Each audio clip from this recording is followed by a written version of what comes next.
Alrighty, yo, what is going on, everybody? It's your boy, Mr. DDG94 here, back with another reaction video. Today, we finna react to You Wouldn't Survive 2010's Fashion Trends.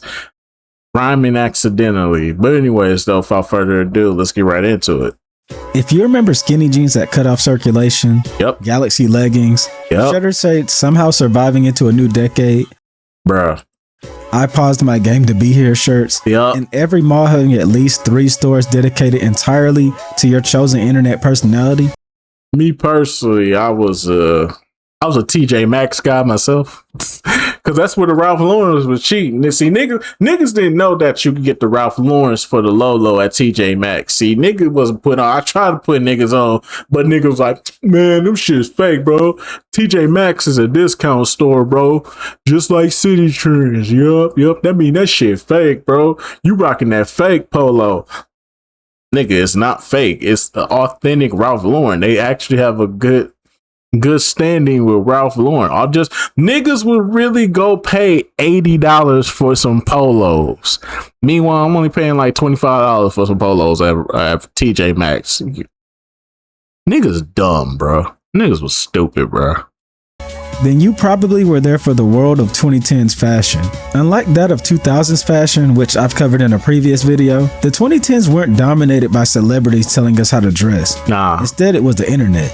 And not just one internet, but different subsections. Tumblr dressed one group, Instagram another, memes the next, and so on. By the end of the decade, we had a bunch of groups thinking they were going for something unique, when in actuality, we were just retreading the roadmap set by 2000's fast fashion.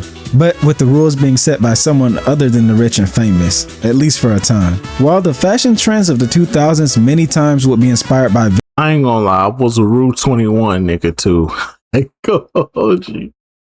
was a Rue 21 nigga too. I used to go to Rue 21 when I really wanted to look young and hip. But then again, I was in my 20s. I was in my young 20s. I ain't know no better.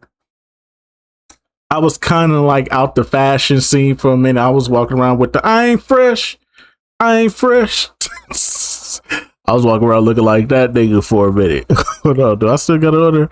I was walking around looking like this and shit. Hey, I ain't fresh. I ain't fresh. You're not fresh, no. At all. Just take no, sir. I used to walk around looking like that. I used to go to the club, shit, be like, I ain't fresh. I ain't fresh. Hey, I ain't fresh. I ain't fresh.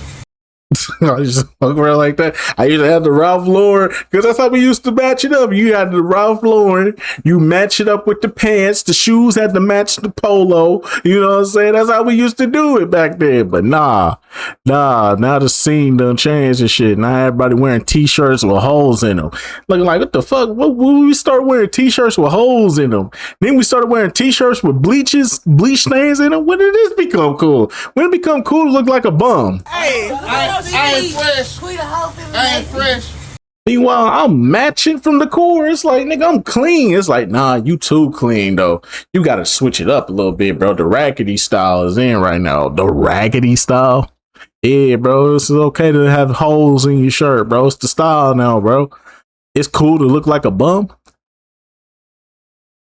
I mean, nah, bro, it's just the fashion, bro. Kanye be wearing this shit, bro. So you dressing like Kanye is what you saying. So Kanye dressed like a bum, and that makes it cool all of a sudden. Yeah, bro.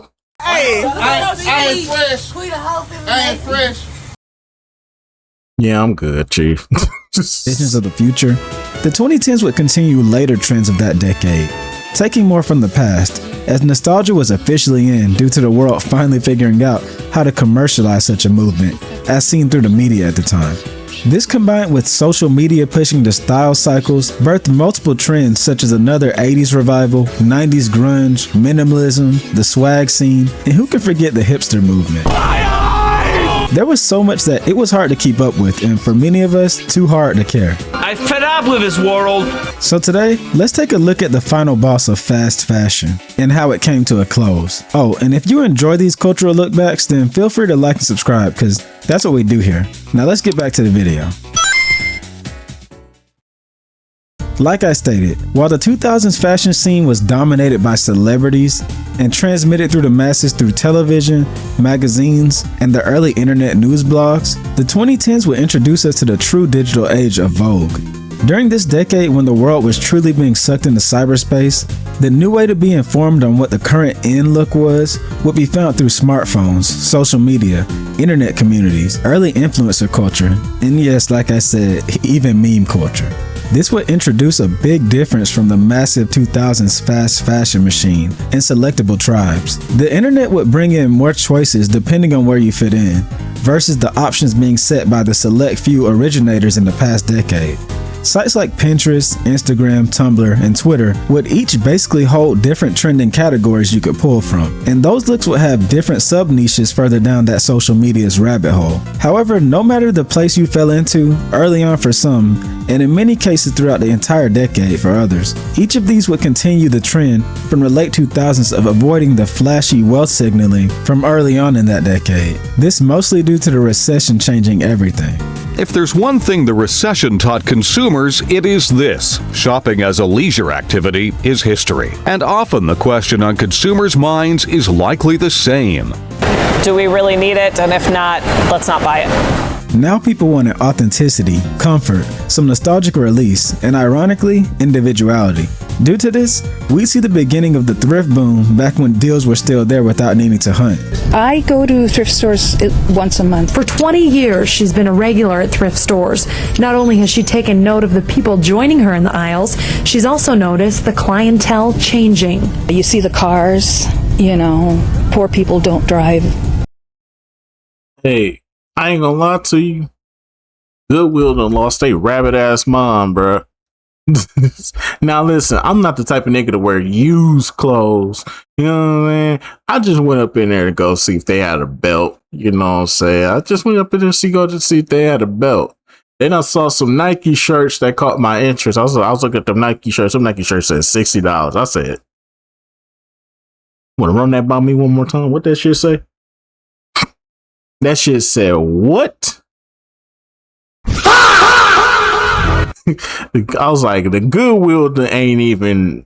I was like, it's sad when Goodwill ain't even trying no more. Goodwill ain't even trying to hide it no more. Even they done caught up with the corporate greed at this point, bruh. Goodwill going outside. And for the record, I do not go into Goodwill to buy clothes. I was just going in there to see if they had a belt. I needed a belt real quick. I had a funeral I was going to attend, and I didn't have a belt for my slacks. So I went to the goddamn Goodwill because I'm thinking, I go up in there and give me a belt for like $2. Hell no, that belt was $9. I said, bitch, some little bitch. But anyways, though, back to the video.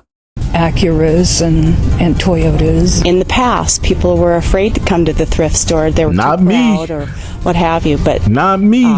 I've seen. Not me. I ain't that. I might be bougie, but I ain't that bougie. Hell no, I wasn't left out bad and bougie. No. But nah, I used to go up in there and get me some tables and shit, especially when I got my first apartment. When I got my first apartment, I ain't getting no couches or nothing like that. Hell no. Couches, none of that shit. But I went in there, go get me a table. You know what I'm saying? I needed a table. I needed a desk for my computer. You know what I'm saying? Went to go get a desk for my computer. Then I had to go get a fucking, Then I got a couple of dressers or whatever. You know what I'm saying? I got a couple of dressers. You know what I'm saying? I got a couple of dressers and yeah. Other than that though, shit, I would really just go in there for furniture. I wouldn't go in there for anything else. A lot more people here. Shit, I went up in there recently. But that didn't mean shit. I went up in there a couple months ago to go get the chair that I'm sitting in right now. In fact, many retailers would stay informed by the internet and actively push trends to make big profits, such as Forever 21, H&M, Rue 21, and Topshop, each having a big hand in styles such as the retro revival, indie, and the minimalist movement. So in making fashion easier to find and fall into, somehow it actually became harder due to the internet building all. Rue 21 is the only reason I was able to keep up with the trends in the 2010s. That was the only way I was able to keep up with these little niggas. I mean, don't get it twisted. I was working at City Trends too at the time, and they was up to date. I ain't gonna lie, City Trends was up to date too. But it's like that's City Trends clothes, you know. I'm not trying to wear City Trend clothes though, you know what I mean? I couldn't deny it, bro. They had some prices I just couldn't beat. You couldn't beat $5 for some ripped joggers, for some ripped jeans and shit. You know, that was the style of these clothing tribes. There wasn't one or two trends that everyone followed anymore, but 50, each eventually taking inspiration from one another and having rules of their own. The early 2010s saw the finished evolution of late 2000s fashion take center stage, as we were fully embracing the retro revival and thrift shop boom. It was an era of saying screw trends and becoming an individual by following other trends. And when everyone's super! For men, this meant the birth of some of my least favorite looks. The most popular probably being the hipster look. This style came straight from the bargain bin via thrifted vintage pieces and a desire to defy mainstream fashion. Hell, I ain't gonna lie though. Back in my high school days, keyword, high school days. When I was in high school, I ain't gonna lie, I had the hat. My style was coming from Wiz Khalifa. I ain't gonna lie to you, bro. I was rocking the hats. I was rocking the flannels. I was having the Levi jeans, but I ain't do the suspenders and the boots. Nah, hell no. I was wearing some Chuck Taylors. I ain't do all this shit. Hell no, I ain't do all this shit. I was dressing like Wiz Khalifa back then. I ain't gonna hold you, bro. With the trend that would be my high school years, so after high school, fuck that shit. Visually, men's hipster clothing consisted of beards, I definitely had the cardigan look though. Slim cut jeans, boots, vintage and graphic t-shirts, plaid shirts, and denim jackets. For black men in particular, the masses would follow trends made popular by artists like Kanye West, Pharrell Williams, and for the more niche crowd, Donald Glover. This meant uncut hair, completely tame hair, white t-shirts, plaid unbuttoned shirts, sweaters that you put over your plaid button-up, chains, and the added caveat of high-quality footwear. Oh, and don't forget the thick-rimmed nerd glasses for everyone. Along with this came 2000s prep, with men still wearing polo, button-ups, and J.Crew. But the 80s revival elements would shine through all this as well, and would mix rave, emo, and indie sleeves hints with it to make something a bit new. First of all, now for men, it was super in to be skinny, as that was the ideal silhouette of the era. How else would you fit in your new neon skinny jeans? Nah. Yeah, being in bright red skinny jeans and other bright neon colorways. The skinny jean phase I didn't catch on to that. I did the furthest I went was fitted and like slim fit and fitted jeans was the most I was doing. Skinny jeans, hell no. Along with the continued layering that we saw back in the 2000s, would be now hip. The other two popular styles for men were the return of the 90s, complete with a grunge comeback that included bomber jackets, leather jackets, boots of I was definitely on the bomber jacket phase. And sweatshirts. This style also fits right in with the skater revival of the era. And tagging along would be the classic business casual polo jeans. Nah, I wasn't big on this. Never seems to go away. A few other random early 2010s men's fashion statements included cardigans, pants that stopped at the ankles with no visible socks, hell no, tribal-like wrist. Hell no, the most I did was the cardigans. That's the most I could tell you I did. The cardigans was the most I did, bro. Used to walk up and down to school with the cardigan and all this shit. I used to feel fresh and shit. Niggas be like, damn, where you get that cardigan from? TJ Maxx. Man, this nigga stays shopping at TJ Maxx. Oh, bum ass nigga. Bands and all types of shoe wear that made a statement. Women actually would share a lot of these trends with men during that period. Things like the skater 90s grunge revival, 80s throwbacks, indie sleaze looks, and of course, skinny jeans would become insanely prominent in the early 2010s women's fashion. However, there were more pieces added to the puzzle, such as galaxy print, leggings, infinity scarves, skater skirts. Galaxy print was probably the worst era, bro, for y'all women. I'm sorry, but if you was wearing them galaxy print galaxy print, the goddamn leopard print, the goddamn emoji print, the weed leggings. Oh my god, if y'all had any of them, I know you stank. I stayed away from y'all. Try to holler at me and shit. Bitch, get the fuck away from me. You ain't wash your ass today. Get the fuck away from me. Trying to give me that dirty ass coochie. Fuck away from me, bitch.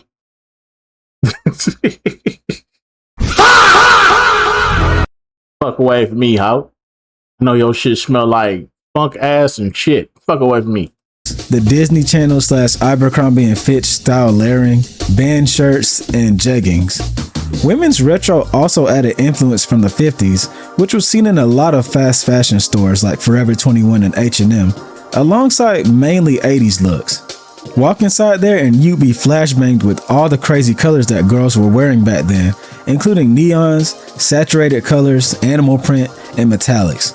Oh, and a lot of mustaches. Again, I never got it. I guess you could say that women leaned into the 70s as well, as festivals like Coachella would popularize festival wear with obvious influence from hippie culture as well as indigenous styles. These were co-popularized by stores like Urban Outfitters, who also were critiqued for cultural appropriation, a criticism that would follow the brand throughout the decade. Oh, and don't forget the swag era. Due to New Boys and their viral hit, You're a Jerk. I'm a nerd. I'm a geek. I'm a geek. I'm a geek. Not that one. Chris Brown, Soulja Boy's Pretty Boy swag, and other influences, the youth... I would probably say go back. Chris Brown, Soulja Boy... I'd probably say this is about as far as I went with the swag era. The tank tops, the fatbacks, the graphic t-shirts with the random graphic t-shirts. I'll just get some random graphic t-shirts. Them shits would be like $5 and shit. I get a whole bunch of these. The tank tops was like $3. Shit, I just go get a bunch of them, bro. But to add a snapback to it, have some matching shoes with it. Oh yeah, I'm fucking it up. His Pretty Boy swag and other influences, the youth became obsessed with this new lifestyle and fashion movement. Bright colors, big snapbacks with nerd-esque logos they were LARPing, skinny jeans, graphic tees, and brands like Obey, New Era, and Diamond Supply were huge here. There was a huge social media push behind this trend. Hell no, y'all going too far with this one. As you remember. While every style had different shoe wear, you can't forget the mass invasion of the skater style shoes many from youth to early 20s went with back then. Vans, knee-high Converse, and Nike, all drawn on with pens, Sharpie, and highlighters when looking at younger female adopters. Yeah, I never understood this either.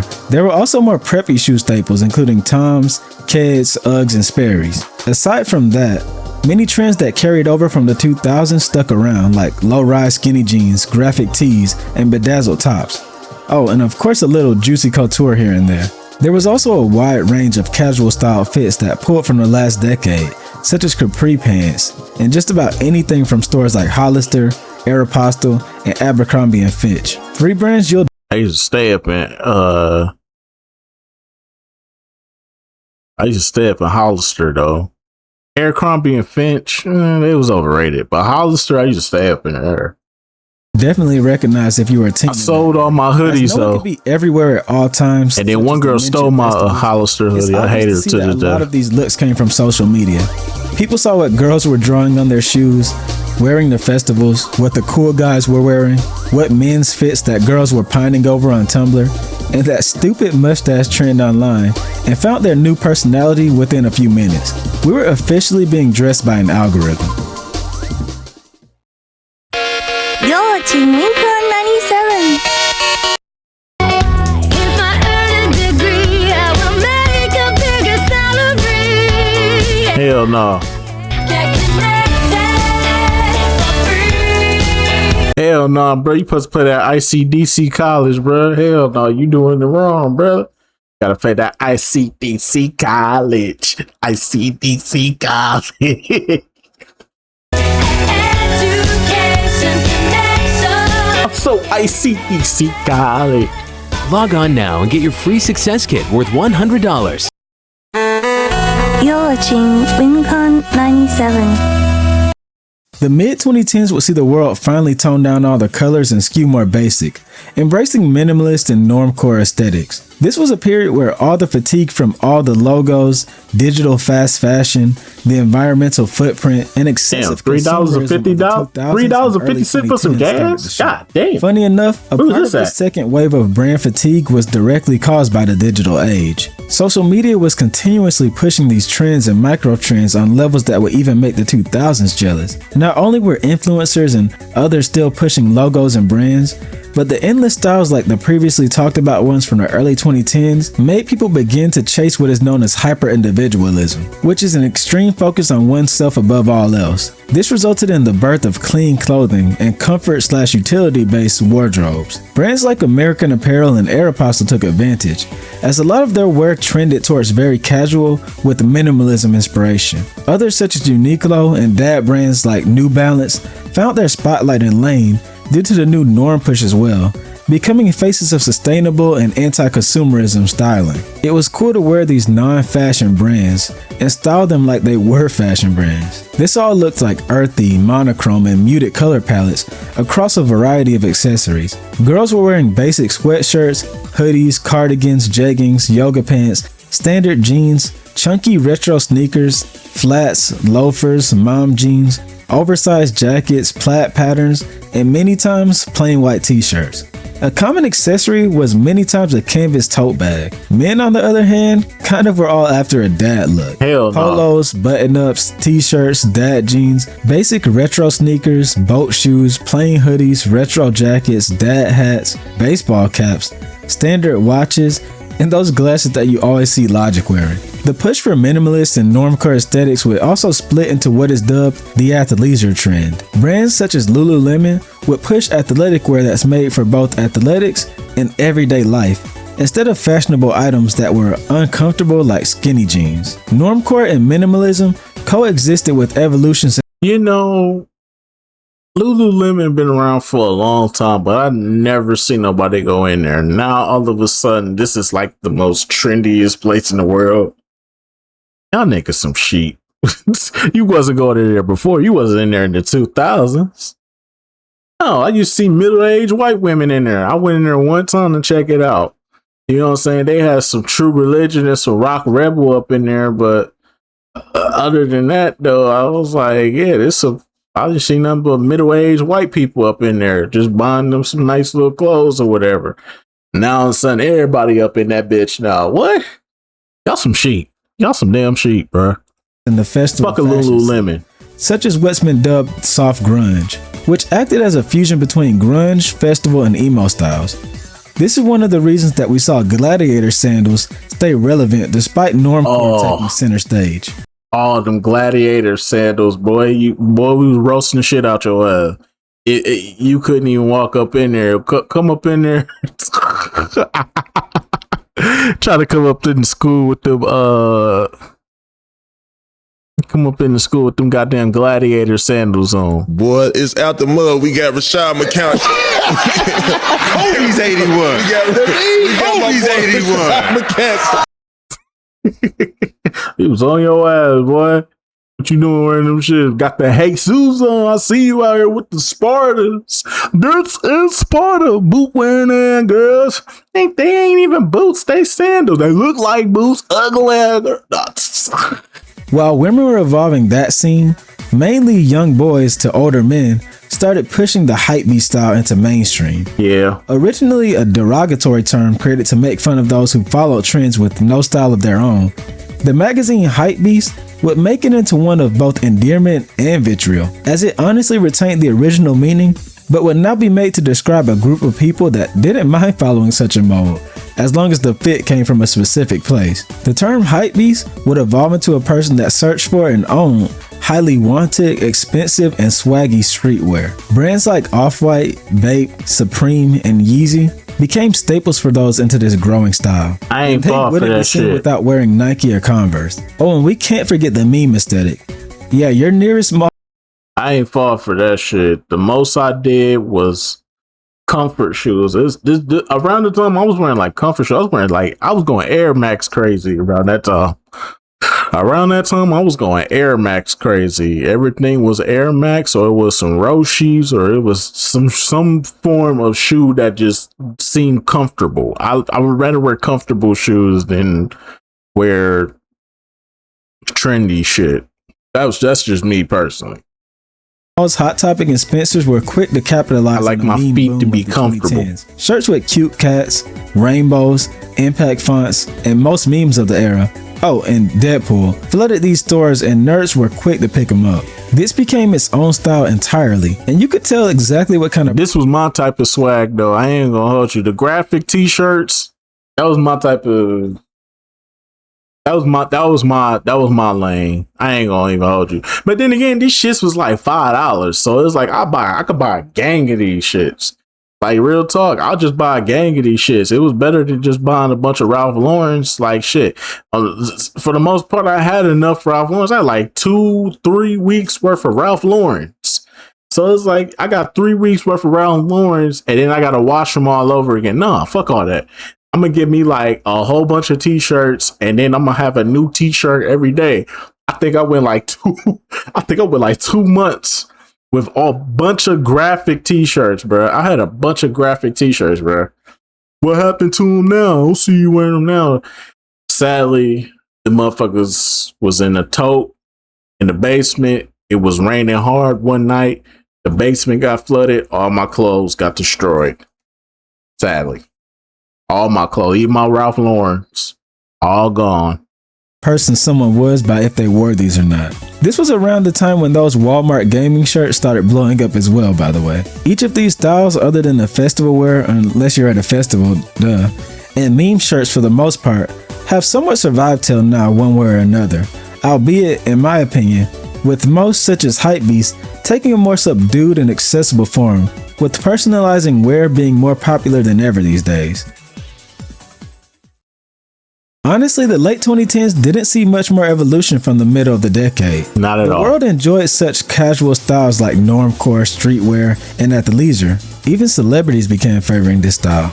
And due to that influence, as well as some straight from the world of hip-hop, which was getting more spotlight than ever, the new trend was mostly fusing the aesthetics of luxury, which many times appeared through sneakers, jewelry, or even phones, and comfort. This was basically... Yeah, around that time, around the late 2010s, this was when y'all niggas started wearing that Gucci and all that Amiri and Fendi, all that Versace, all that expensive shit. Y'all took it up a notch. I said, no, we gonna start wearing all that good shit that the rappers be wearing. We gonna look like we got money. But you work at Walmart. I got money though.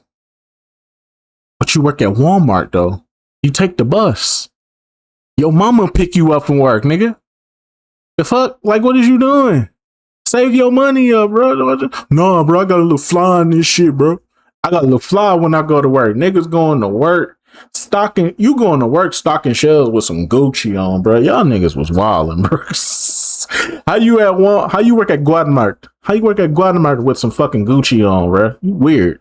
The end of true fashion trends, as athleisure, man, I hate saying that word, continued dominating, with women incorporating even more styles of busting down palettes with a Amiri shirt on, shorts, and bomber jackets. Men also continued mixing streetwear with other stuff like hype culture. Things featuring graphic hoodies, sweatshirts and t-shirts, cargo pants, and even tracksuits. They would also begin mixing together sportswear with business casual pieces. Things like hoodies, track pants, Timbs, coach jackets, cardigans, polos, and more began being fused together to make a new look.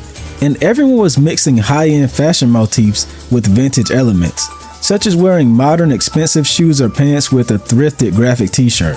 All of this made shoes such as Air Forces, Air Maxes, Stan Smiths, chunky Filas, and various Pumas enter and stay in the public zeitgeist. The big difference in this time from the mid-2000s minimalism was that people were beginning to push for a more mature look, with many hints pulled from 1970s UK and Americana.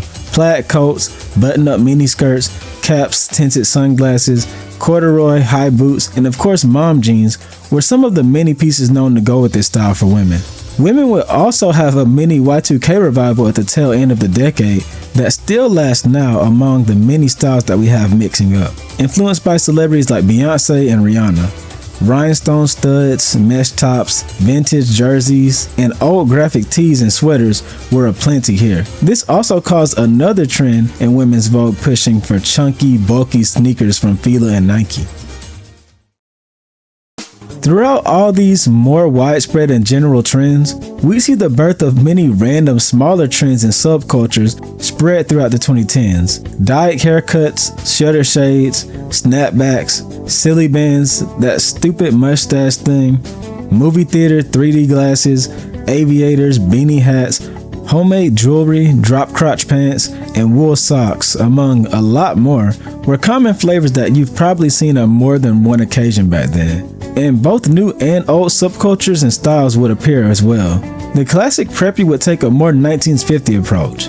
Scene would have the youth dyeing their hair in various patterns, mixing indie pop, Japanese street, emo, rave, and hip-hop elements. Hip-hop itself would make 90s fashion return, complete with Nikes, acid wash jeans, tube socks, bucket hats, Chuck Taylors, and Air Jordans, among new elements like Levi's and floral prints. Creators like Tyler the Creator would see hip-hop fully merged with skater wear thanks to his brand Odd Future, and alternative hip-hop genres like cloud and emo rap, headed by creators like Young Lean, would bring bucket hats, computer aesthetics, Japanese influence, sad faces, and Arizona tea to a new group, nerds and suburban white kids. This was dubbed sad boy culture. Oh, and I didn't mention them earlier, so here's where I'll mention the Bieber cut that had the entire decade of white boys in the chokehold. Now, one thing I'm sure you've noticed is how much fashion was fusing with other fashions come the mid to late 2010s. Everything was becoming more personalized and less tribal. Throughout the 2000s and even the early 2010s, you could usually tell what crowd someone belonged to from across the room.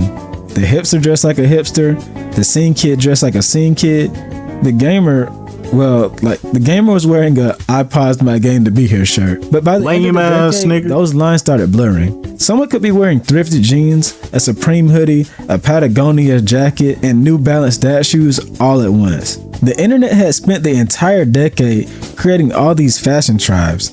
Ironically, by constantly exposing everyone to everyone's style and making everyone burn out on all of it, it slowly dissolved these same tribes.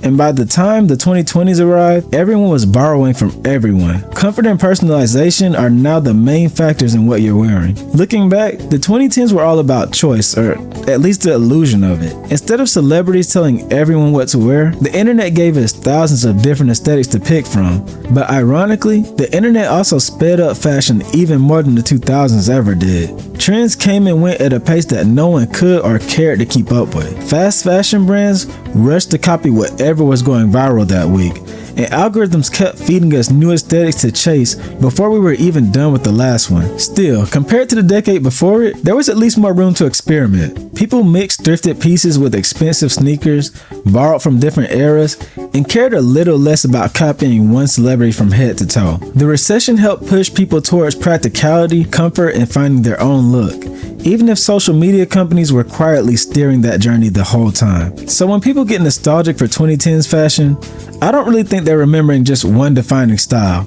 They're remembering the first decade where your outfit reflected the corner of the internet that you lived in. And in a weird way, we're still dressing like that today, just in a less annoying way. But what do you think? Did you enjoy this little era of 2010s fashion? What was your favorite look? Please leave your thoughts below, and if you enjoyed, please like and subscribe. Man, the 2010s era is a mixed bag of skinny jeans, trying to look like you business formal, even though you ain't got no job. Niggas walking around with cardigans and shit. You ain't got no job. What you do? You don't go to no job. You go to the most ghettoest school. Nah, you go to the most ghettoest school in the city, walking around wearing a cardigan, looking like you Carlton Banks and shit, like you about to do something. Fuck out of here, nigga. You don't live in Bel Air, nigga. Man, I'm talking about myself, by the way.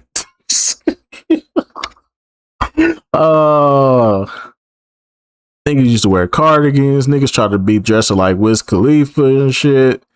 Then get out of here. Like I said, I started shopping at Rue 21. I ain't gonna hold you, bro. I just started looking around at Rue 21, go to the graphic t-shirts, Pick out a bunch of graphic t-shirts, grab me one pair of ripped pants or some trending pants at the time, put them shits on. So can I fit them? Yeah, I can fit them. All right, cool. Throw that shit on the register, pay for it, be out. It be like that. But anyways, though, I just gonna about do it for this one. 2010s is a mixed bag. I think the last thing I did, like at least like 2019 was, I think the last trend I fell for was the overalls. Oh my goodness. Had on the overalls. I put them shits on. I'm thinking I'm looking fly as shit. Hell nah, nigga. Look lame as hell with them overalls on, bro. I took them shits right the fuck off and never wore them again. I said, stop following trends, bro. Just do you, bro. That's what I did. Went right back to Rue 21 and started buying hoodies and shit. But anyway, so that just go about do it for this one. I'll see y'all in the next video. Till then, peace.